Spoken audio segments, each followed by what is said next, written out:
mouvement politique que je considère un mouvement dangereux, anti-républicain, anti-français, menace aujourd'hui gravement l'unité du pays en faisant progresser sur la voie institutionnelle toutes les revendications des islamistes qui ne veulent pas se séparer de la société française, mais qui veulent nous imposer tous leurs interdits. J'entends Jordan Bardella, si vous estimez que c'est un mouvement dangereux, pourquoi ne pas demander l'interdiction de la France insoumise ?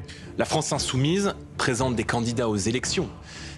Ils ont des parlementaires et M. Mélenchon fait partie aujourd'hui des personnalités politiques qui ont une chance peut-être de se qualifier au second tour de l'élection présidentielle. Donc on ne combat pas la France insoumise en interdisant la France insoumise. On combat la France insoumise en combattant politiquement ses idées, en menant le débat sur le terrain parlementaire à l'Assemblée nationale et en alertant le pays sur les dérives toujours plus graves de ce mouvement politique. Il y a quelques mois, vous vous en souvenez, lors des attaques barbares du Hamas et des terroristes islamistes en Israël, le 7 octobre 2023, avait refusé de condamner ces attaques en allant jusqu'à qualifier le Hamas de mouvement de résistance. Donc on voit bien toutes ces ambiguïtés. Les masques sont tombés cet après-midi à l'Assemblée nationale et moi j'attire l'attention de tous les Français, y compris des gens de gauche modérés qui ne veulent pas ces dérives dans lesquelles sont en train aujourd'hui de tomber la France insoumise et ses élus, à condamner les agissements de ce mouvement qui est aujourd'hui sorti totalement de l'arc.